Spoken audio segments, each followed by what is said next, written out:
Welcome back to Aether Hour, everybody. I am your host, Conrad Franz, joined as always by Dmitry Kalyagan. This is episode 13. Hope we don't have any bad luck here on this ethereal show. If there's one show that's going to have numerology infused into it, I guess it would be this show. Inadvertently, of course. We don't do any of that. But today we're going to be talking about the Union of Brest, Uniotism in general, specifically in Ukraine, the history behind sort of the post-Reformation War disputes between Roman Catholicism and Orthodoxy, and all of it that comes with that, and so much of it that has to do with today and the situation going on in Ukraine as well. We're going to tie it all together, so it's going to be a good show. Dmitry, how are you doing?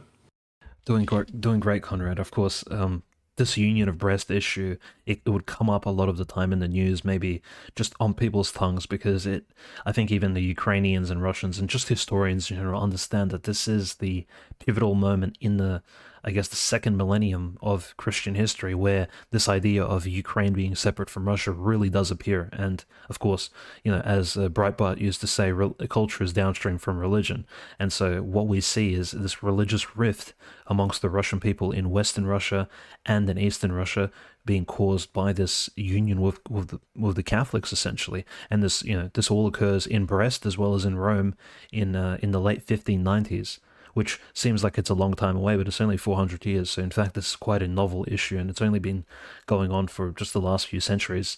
In fact, the story begins kind of in the Polish Lithuanian Commonwealth, the neighborly country to what you would call the Tsardom of Moscow. Tsar Ivan the Terrible is, of course, reigning in Russia. He's already crowned, and I call him Tsar Ivan the Terrible, obviously. Terrible means something different, but Ivan the Fourth from the Rurikid dynasty, descendants of Saint Alexander Nevsky and Saint Vladimir, who baptized Rus, of course, very prominent dynasty, almost 1,000 years old, only 600 years old at that point.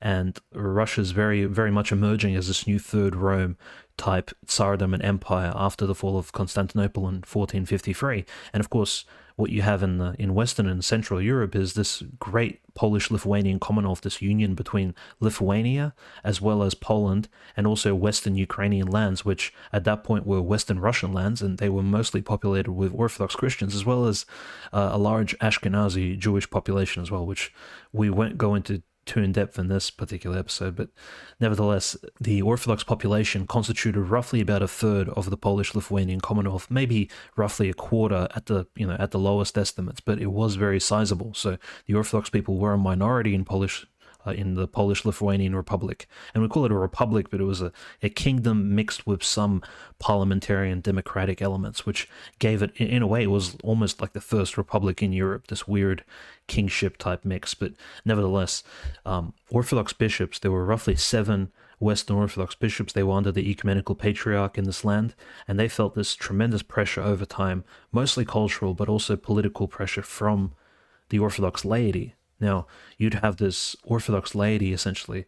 Imagine rich generals, rich oligarchs, landowners, aristocrats, these pious Orthodox men and women, actually, attending these essentially local councils, local parish and diocesan councils, speaking with Orthodox bishops in Poland, speaking to Orthodox priests, and kind of almost like having a presence at these church conventions, and essentially almost pressuring the church into...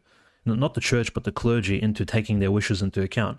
The clergy at the time really didn't like that. They didn't like the fact that the laity had a lot of, this really heavy influence in church matters. And in fact, they wanted something perhaps a bit more Catholic. Well, as you know, in the Catholic Church, the clergy, the clerics, have almost absolute power over the laity.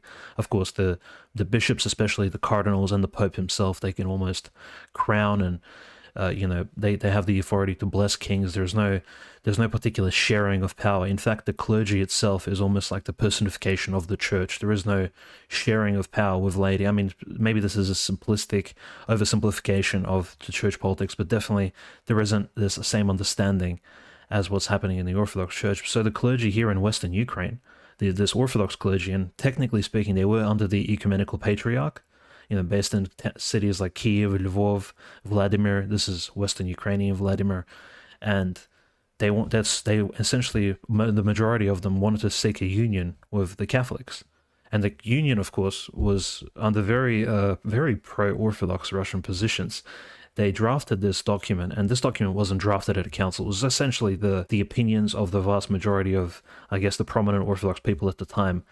I believe it was probably drafted in the late 1580s, but officially there's no real date to it. It's called the 32 Articles, or the 33 Articles, if you might say. Some people add an extra article to it, and it has a very powerful preamble which states, if the Catholic Church accepts these 32 articles, we will be loyal to the Pope and the Roman Catholic Church until the end of the world, for eternity.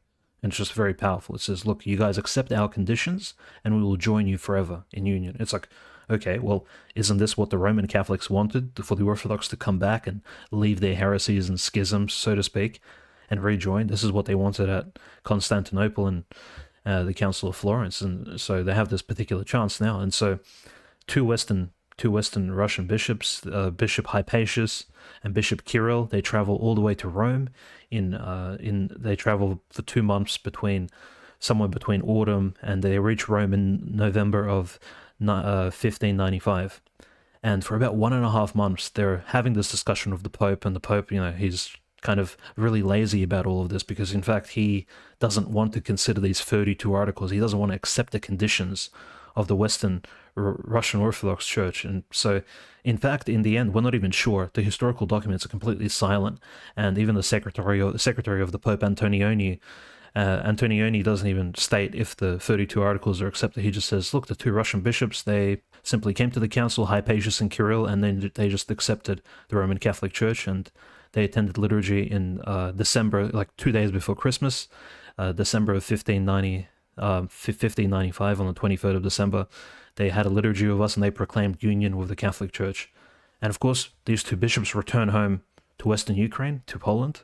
And what do they find out? They find out that the majority of the people who initially supported the union were now against it. It's almost like the flavor and the conditions at home have changed. A lot of the laity, especially these rich generals, these rich Orthodox generals, these rich landowners, even some of the bishops. There was only 7 bishops here, by the way, in Poland and in what today you'd call Ukraine. Then the bishops have changed their opinions. 2 of the bishops are not interested in this union of the Catholics anymore.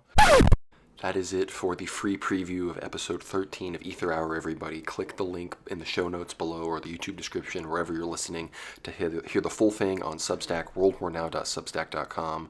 You get access to every episode of Aether Hour in the past, as well as our full articles, all the uncensored stuff we can't post elsewhere. So be sure to subscribe. It really helps us out a lot. Thank you so much, and God bless.